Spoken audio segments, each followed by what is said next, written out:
Hello viewers, welcome to our kitchen, Mishtu's kitchen. আজকে চলে এলাম আরও একটি রেসিপি নিয়ে। হোটেল স্টাইলে রিস্সা মাছের ঝাল। রিস্সা মাছ বা রামসোর্স মাছ যেটাই বলেন না কেন, খেতে খুবই দারুণ মজার একটা মাছ। তো চলুন কীভাবে করছি আজকে দেখিয়ে দিচ্ছি। প্রথমে দেখে নেন, রিস্সা মাছটা হচ্ছে এরকম। অনেকে আবার দাড়ি থাকলে চিনতে পারেন, এটার একটা দাড়ি থাকে দুটো করে।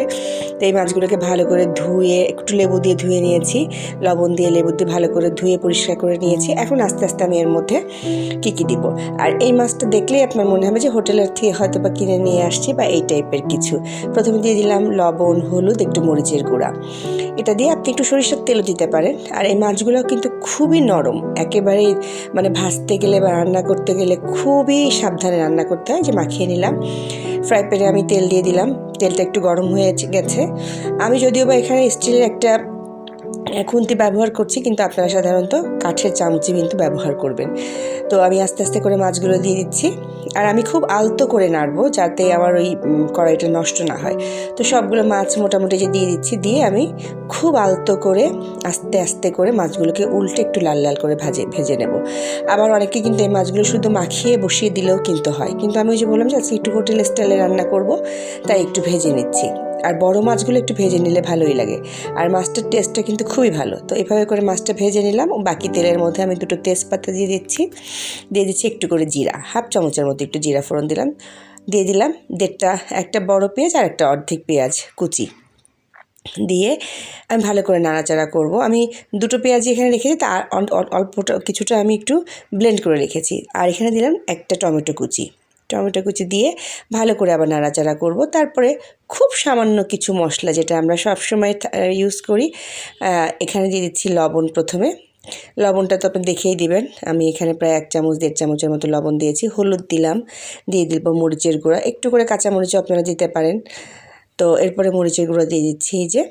তারপরে দিব 1 চামচ, আমার চামচ মানে ওই যে ছোটো চামচগুলো, 1 চামচ জিরা গুঁড়া, 1 চামচ ধনে গুঁড়া। অত বেশি মশলা এসব মাছে কিন্তু ভালো লাগে না, কারণ মাছের টেস্টটা। এখানে আমি এই যে একটু দিলাম আদা বাটা, রসুন বাটা 1 চামচ, আর দিলাম পেঁয়াজ বাটা। বলেছিলাম যে পেঁয়াজ বাটাটা রেখেছিলাম, সেই পেঁয়াজ বাটা প্রায় 1.5 চামচের মতো আমি পেঁয়াজ বাটা দিয়ে দিলাম।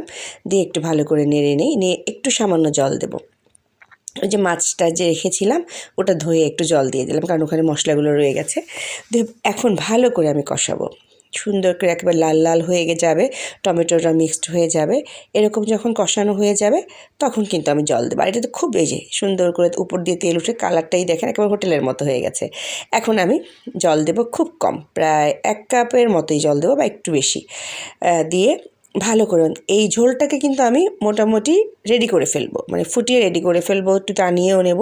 এই যে ফুটে গেছে, মানে যে ঝোলটা একটু টেনেও গেছে। এখন আমি আস্তে করে মাছটা ঢেলে দিয়েছি এবং খুব আলতো করে দেখেন আস্তে আস্তে আমি মাছটাকে এই ঝোলের মধ্যে একটু চুবিয়ে দিচ্ছি, খুব আস্তে আস্তে করে। এরপর আমি দুটো পাশ ধরে কিন্তু নাড়াচাড়া দেবো। অত বেশি এই যে আপনি প্যানের দুটো পাশ ধরে নেড়ে দেবেন, কারণ খুব বেশি নাড়াচাড়া করতে যাবেন না। মোটামুটি হয়ে গেছে। আমি এখানে দিয়ে দিলাম কাঁচামরিচ দুটো, ধনেপাতা দিয়ে দেবো। ধনেপাতা শীতের দিনে এই মাছটা খেতে বেশি ভালো লাগে, ধনেপাতা দিয়ে দিচ্ছি। তারপরে দিয়ে আমি আবার ঢাকনা দিয়ে একটু ঢেকে রাখবো, বা একটু এই যে পাশ দেখেন কি লাল লাল স্টাইলে। অনেকে ভাবছেন যে মাছের রেসিপি দিচ্ছি, এটা আবার কেমন। এইসব মাছগুলো না খেতে অনেক মজা, আপনারা খেয়ে দেখবেন। ঢাকনা দিয়ে ঢেকে দিচ্ছি। ঢেকে দিয়ে আমি আস্তে আস্তে করে প্লেটিং করে এই যে মাছটা নিয়ে আসলাম। দেখতে একেবারে হোটেল স্টাইলের মনে হচ্ছে কিনা বলেন। তো ভিউয়ার্স, আপনারাও কিন্তু অবশ্যই এভাবে করে এই মাছটা কিন্তু সব জায়গায় খুব একটা পাওয়াও যায় না, খুব রেয়ার পাওয়া যায়, বিশেষ করে সামুদ্রিক জায়গায় বেশি পাওয়া যায়। তবে খেয়ে দেখবেন খুবই মজা।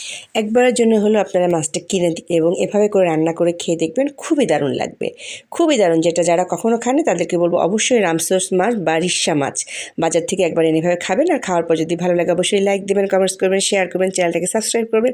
থ্যাংক ইউ সবাইকে রেসিপিটি দেখার জন্য।